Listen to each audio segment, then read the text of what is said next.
If you checked in with the show yesterday, I was talking about Quetzalcoatl, or as some people like to call him, the Feathered Serpent, right? A great mythology, and we really got into it. You guys can check out that feed right now. It's up and it's available, that live stream from yesterday. And what I really talk about is him in the capacity of being a, person who incited civilization, passed on knowledge.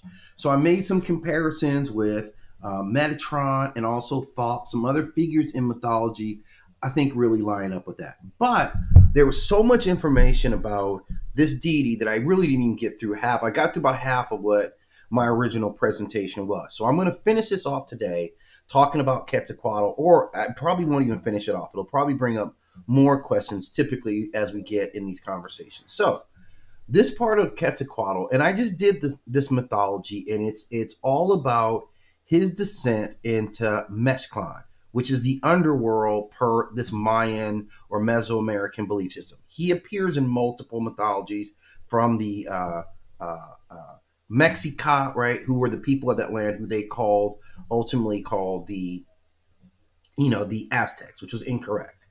But that story really talks about him going to the underworld and being stripped down. Like, this is the process. He ventures into the underworld. To give you a brief synopsis, he ventures into the underworld carrying a bunch of human bones from the previous age. And what his goal is to recreate humanity based on all these bones, because they had all the memory, all the lessons that came from the previous age were baked into these bones. And we have to remember that every age, I think this is the fifth age that we're in. This is what they would call it, the fifth sun. So there's been four previous suns and ages, and they all rose up and they all ended up dying or dying out because of their own machinations. Like, some, it was too much greed, some were too much in warfare, one drowned completely. So there's a lot going on in these various ages. But what he decreed was that through all that, we were gaining insight into being what a human really meant, what it meant to be.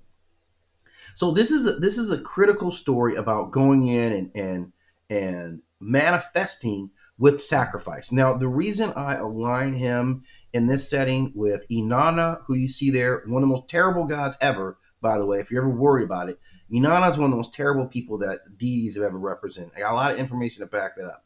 And then, of course, you see Odin. And the similarities, first, Inanna, is that she has a very long story about descending into the underworld herself. It's a great mythology. I don't know if I've done that. I think I've talked about it, but I probably haven't really mythicized it yet on the channels. And she deserves it. While she's terrible, she's also beautiful, right? And it's a great story from the Queen of Heaven. I talk about some of her other stuff, like this whole story with the Bull of Heaven and Gilgamesh. So I'll definitely get to that. But in this story, she descends into the underworld not to help anybody else, because Inanna doesn't do that.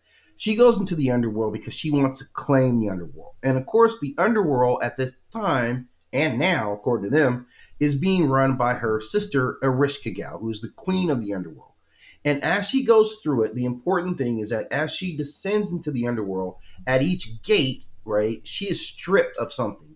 She's stripped of all her refinery. She's stripped of all of her jewels and also talismans. So anything that she had that possessed power got stripped from her, right?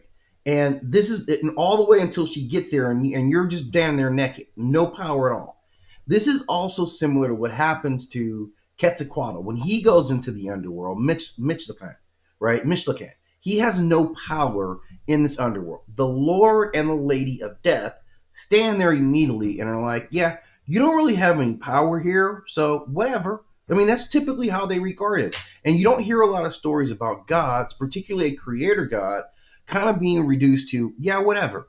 But this is essentially what these gods did to Quetzalcoatl. He gets down there, the directions don't even work for him. The wind blows it opposite to him.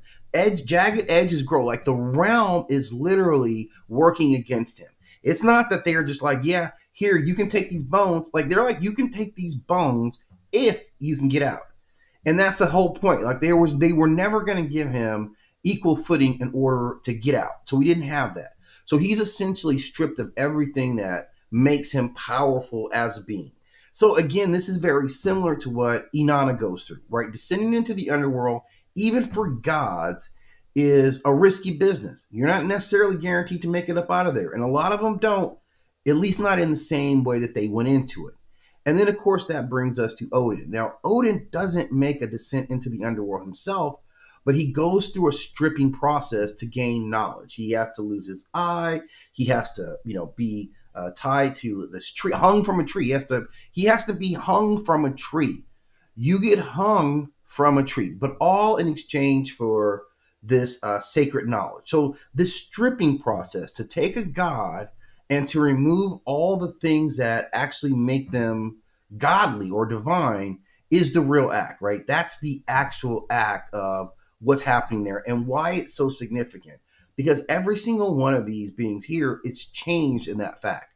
Now, there be some other deities I know that have descended into their underworld and even some people, and I'll talk about those in separate stories. But I do like to work in triads because it makes it easier to kind of say this god did this. We're not just saying who the god was, we're saying what they did and also like how that works in context to other belief systems.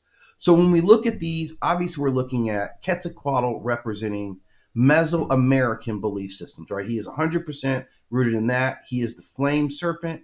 He is also known as Kukulkan. So he's been mentioned even recently, the last Wakanda film, when they had this new rewrite of Prince Namor, one of his name is Kukulkan. So they're right off the bat telling you, what this descent or how they're tying this character in. So that's an amazing thing that Kukulkan has such this long history, but we're still talking about him in modern times. That's how powerful these deities are. That's really the power of who they are, is that we never stop writing stories about them.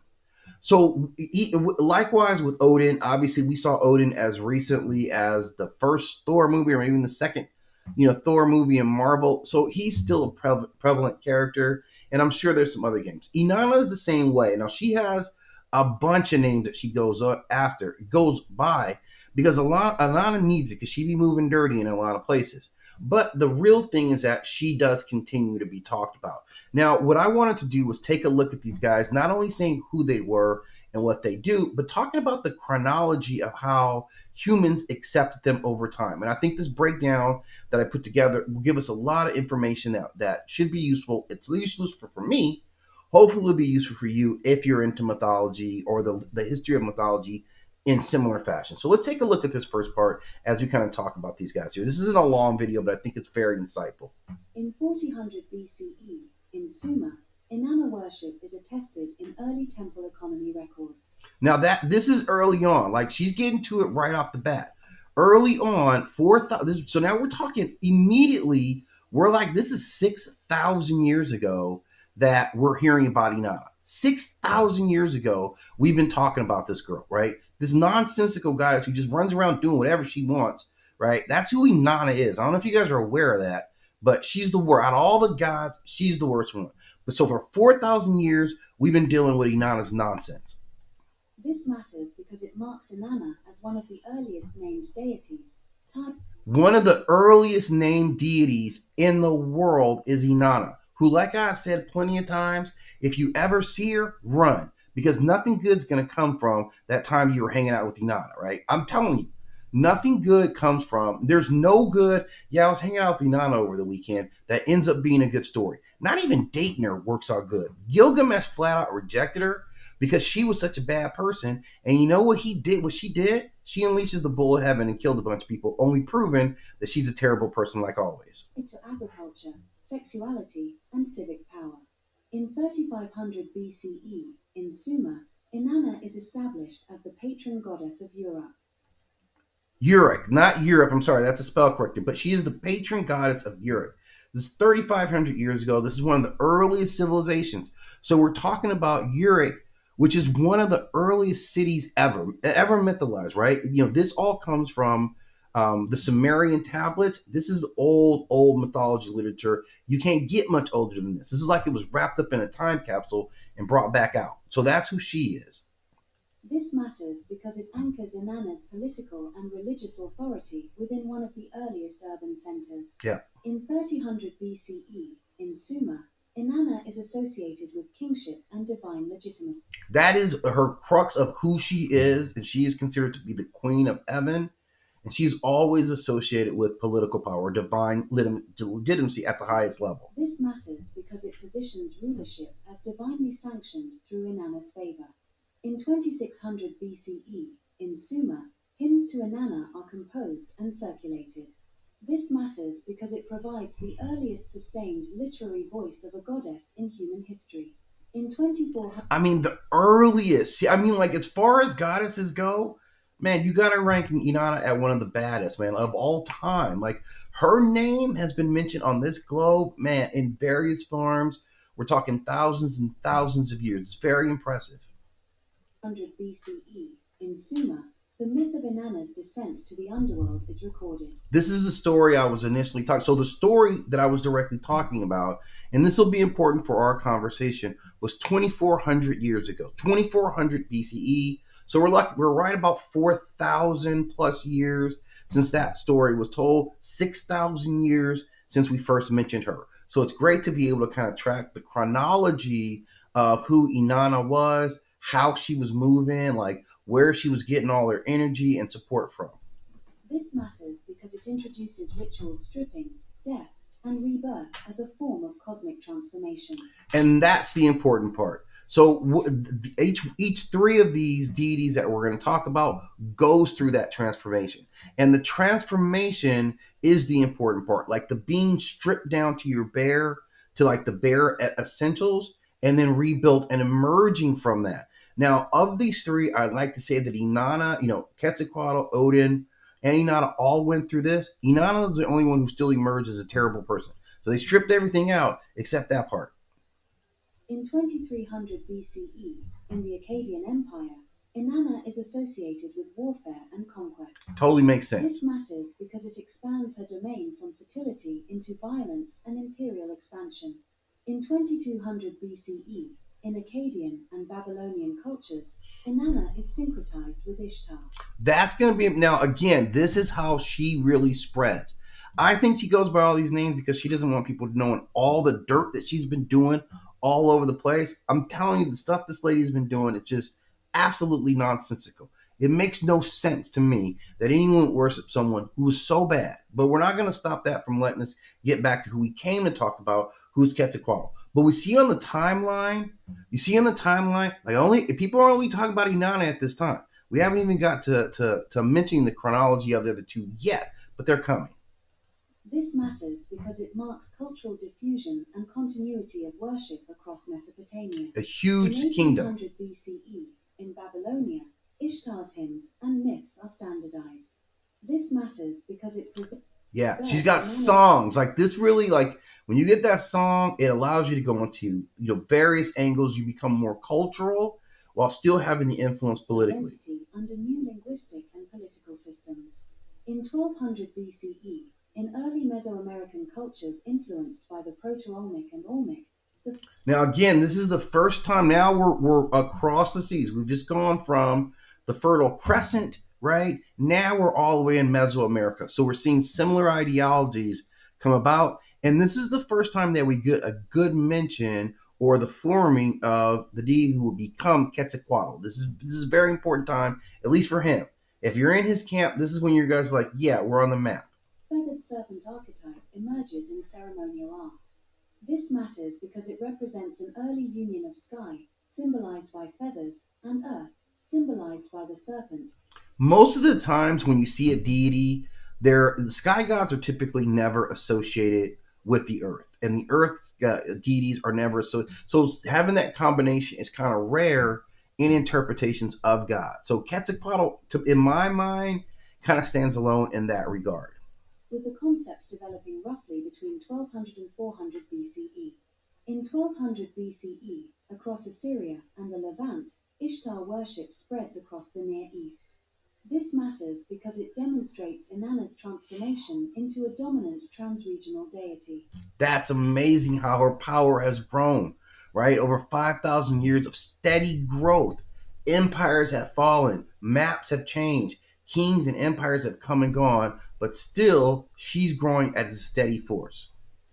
In 600 BCE, in the Neo-Babylonian Empire, Ishtar is incorporated into Neo-Babylonian state religion. Bigger than empires, right? Bigger than empires. This matters because it formalizes her role within imperial theology. In 200 BCE, in the Teotihuacan region, the Feathered Serpent cult formalizes at a major urban center. This matters because the Temple of the Feathered Serpent becomes a focal point of ritual power. The Temple of the Feathered Serpent. I don't know of a better name for any place. I definitely want to go there. I definitely want to go there. With worship active roughly from 400 BCE to 250 CE. In 100 CE, in the Greco-Roman world, classical authors reference Ishtar-equivalent goddesses. This matters because it ensures continuity of knowledge about Inanna, Ishtar, through classical transmission. In 250 CE, among Maya polities in the Yucatan, Quetzalcoatl, the feathered serpent, is integrated into Maya cosmology. Now, this is important. Now, Kukulkan, again, if you caught the beginning of this, he's the guy. He's the identity that they give to Prince Namor in the newest iteration of the Wakanda movies. Right, this last one where he plays Namor, and he is called Kukulkan. So they're putting that mythology on him. It's not a good tie-in, but if you're Kukulkan, you're just like, yeah, they're still talking about me. They can't get enough of me. They cannot get my name out of their demo work, right? And that's an important thing for a deity because it extends that worship and that mythology. Because a lot of people will hear the name Kukulkan, never understanding the actual mythology that it comes from, right? But so it's writing a new mythology in all their head. So however they express it later on, they'll always express it through that lens, which is an alteration of the original lens. But for the deity at the core of it, they're still talking about it. This matters because it shows diffusion and reinterpretation of a Quetzalcoatl-type deity across Maya city-states between 250 and 900 CE. In similar fashion to how we saw Inanna growing and changing, this is what we're seeing with Kukulkan and this iteration of being Quetzalcoatl. This is what it actually means. In 950 CE, in Toltec civilization at Tula, Tepiltzin Quetzalcoatl is remembered as a priest-king of Tula. This matters because the myth blends deity with human rulership, emphasizing restraint, learning, and opposition to human sacrifice. Now, this is important because both of these two, Inanna and Quetzalcoatl, have been linked to human rulership. They are divine in that way. Odin, we don't see that necessarily strong connection, but he becomes central to kind of naming rulership. These two obviously are more directly tied to it, and having physical, at least for Quetzalcoatl, having a physical manifestation. Between roughly 900 and 1150 CE. In 1400 CE, in the Mexica or Aztec Empire, Quetzalcoatl, Ehecatl worship is central in Mexica religion. This matters because he is linked to wind, learning, and creation, functioning as a key figure in Aztec cosmology and moral order between about 1300 and 1521 CE. In 1519 CE, in central Mexico, the Quetzalcoatl return narrative is attached to the arrival of the Spaniards. This matters because some colonial chroniclers frame Hernan Cortez as the returning Quetzalcoatl. That's important. Like if we look at the history and how that colonization went down, man, their belief in their God really, really got turned upside down on them. There are some features that they talk about, I think, in the skin tone and the beard, stuff like that, that had them wide open to receiving these colonizers who were only there to tear their culture and community down and rob the hell out of them. Modern scholarship disputes its accuracy, but the idea becomes highly influential between 1519 and 1521. In 1650 CE, in colonial New Spain, indigenous Quetzalcoatl traditions are suppressed and syncretized. This matters because Catholic authorities suppress open worship, but aspects of Quetzalcoatl survive in folk practices and Christianized imagery from around 1600 to 1799. That's very important because it's very rare that you see deities who are attacked institutionally, right? The colonizers had an agenda, of course, to push their own faith and to drive the belief systems of these indigenous people out by force. And somehow Quetzalcoatl took that blow and he's still standing, right? I mean, in all efforts, he's as prominent as, almost any ancient in any ancient deity. He's got as much juice going on as them. Like right now, he's still live and direct. That's a testament to how powerful it is and how much the culture decided to make sure he endured. Like I said, I went to school with a guy who was named Quetzalcoatl, right? In my lifetime. So for me to have met someone who bears that name, his family was intentionally making sure that their culture was staying relevant. In 1800 CE, in European scholarship, cuneiform texts about Inanna are rediscovered and translated. This matters because it returns Inanna to modern historical awareness. Yes. In 1850 CE, in Mexico and broader Latin American discourse, Quetzalcoatl is reimagined as a symbol of national and indigenous pride. This matters because writers and thinkers reclaim pre-Columbian deities as symbols of Mexican identity during 19th century nation building, roughly from 1800 to 1899. In 19... And that, again, that's just a testament to the power of the community who wanted to make sure that they were not getting wiped, like what they believe, what their ancestors believe was not being wiped out. So most mythologies don't survive this. In fact, I mean, a ton of them don't. Like I have a hot one for you guys coming up. I'm going to talk about Belphegor and how like the Israelites ran them out of their area, like completely shifted the narrative on some deity. So it happens all the time. Quetzalcoatl was like, yeah, I'm not having it. 60 CE, in global academia, Inanna is embraced in feminist theology and scholarship. This matters because it positions Inanna as a symbol of female power, autonomy, and complexity. That's not why I don't like Inanna. Before anyone pipes up on that, that is not why. I have no problem with that. She's all those things which are good and a terrible selfish person. She hangs out with demons. I don't know if you guys have talked in the Descent story. In the Descent story, she's actually talking to a demon who's just a friend. They're just hanging out. This isn't even a big event that she's hanging out with this demon. They're just hanging out talking. And her demon friend is like, yeah, why don't you go down to the underworld and take over? And she's like, you know what? I'm going to go down to the underworld and take it over. And all that goes horribly wrong for her. And someone else actually pays the cost. That's why I'm like, in that whole Bull of Heaven thing, we'll talk about that later too. In 1975 CE, in global New Age and esoteric scenes, Quetzalcoatl is absorbed into modern esoteric and pseudo-historical narratives. This matters because he appears in ancient astronaut and New Age frameworks, often detached from his original Mesoamerican context. And that is a significant problem, to try to detach a deity from the culture that ultimately initiated. And that will always be a cultural fight. Between about 1970 and 1989. In 1997 CE, in global gaming culture, for example in Japanese role-playing games, Quetzalcoatl is adapted as a powerful summon or entity. And this is how deities survive. Once you can cross over into comic books and video games, at least in this age, whatever they call this age, this might be the streaming age, right, or the digital age, whatever age we are, this is how this is our writing in stone. Video games, movies, in addition to books and people like me sitting around doing mythology labs on Quetzalcoatl, this is how they endure. This matters because digital media introduces Quetzalcoatl to worldwide audiences, and many people first encounter him as an elemental or sky-aligned being starting in 1997. In 2000 CE, in global pop culture, Inanna appears in modern novels, poetry, and reinterpretation. The goddess that would never die. She will truly, and I don't think we're very conscious of the fact that she's always kind of being talked about. I've given you guys a history of this deity from 6,000 BCE. So we're talking in the range, right? Like 6,000 before the Common Era plus 2,000 years of the Common Era. So we're plus 6,000 years, 8,000 years of talking about Inanna with no dip. It doesn't even seem like she's moving to the point where people are getting tired of her. She seems like she's getting more popular even as all these centuries roll by.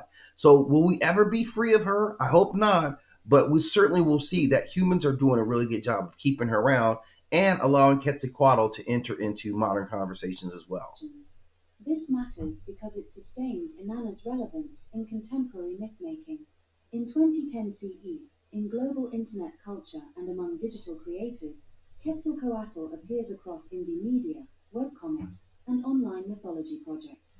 Now, we have to give comic books, as terribly as modern comic books are written, We have to give them a nod because while they steal ideas and never originate anything themselves, they do keep a lot of mythology lives. Because what they do is they scroll through mythology books, looking up things that sound cool that they can bring up. Nothing is cooler than Quetzalcoatl with his imagery. So we get them translated into comic books. They're usually terribly done. They're usually terribly done and miss the point of the deities altogether. But we keep speaking their names. And when you speak their names, that opens people up for doing some more investigation and doing videos like this, where we talk about who these deities really were and what they represented.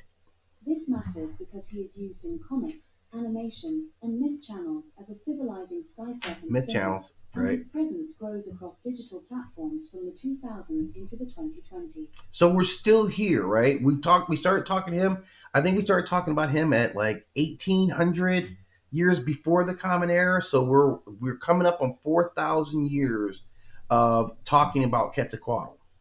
In 2010 CE, in global media, Ishtar or Inanna is referenced in games, anime, and fantasy media.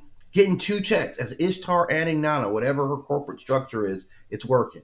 This matters because it introduces Inanna to new audiences through interactive and visual storytelling.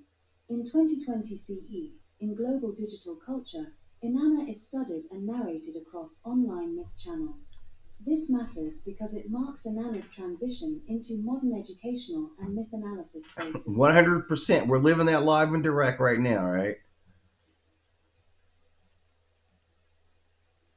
So with both these deities, like we've seen a long history of Inanna, of Quetzalcoatl, and that descent into the underworld, we can see it kind of parallel. So we're showing we're having similar cultural conversations or belief system conversations in various parts of the world. And that's 100% the take.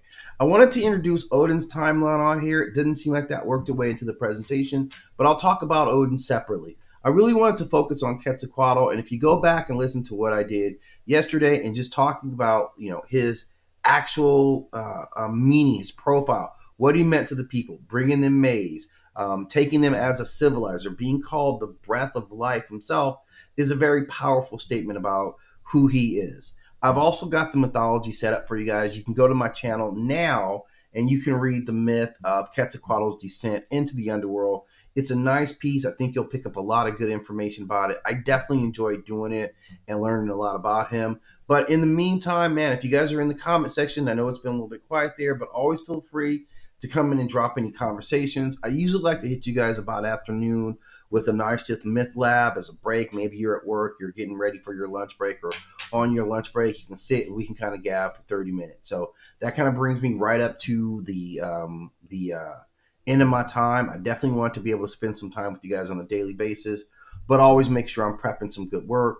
And if you guys have some deities that you want me to take a look at, hit me up. I'll see if I can't work them in on the schedule, especially if they got some connections to gods or places that we're already talking about. But as always, I'm going to get up out of here. I am going to ask that you guys hit that like and subscribe. If you guys are looking for someone who's consistent, I'm always on about this time. And we're going to kind of break down mythology, look at stories, do some analytics of particular characters, tell you who's a terrible goddess and who isn't. Inanna, I'm looking right at you. But this is really a show today about talking about Quetzalcoatl. I've got a lot of information about him up on the site, so you guys can definitely go there and check that out at any time. And I will be back tomorrow with another topic. I'm not sure what it is yet. I've got a couple of things in the hopper, but I'll kind of refine it today and come back with a really good myth presentation for you guys tomorrow. Again, thank you for stopping at 9 Chronicle. This is your boy 9. As always, it's a pleasure to be here with you. Look forward to engaging with you guys more as we continue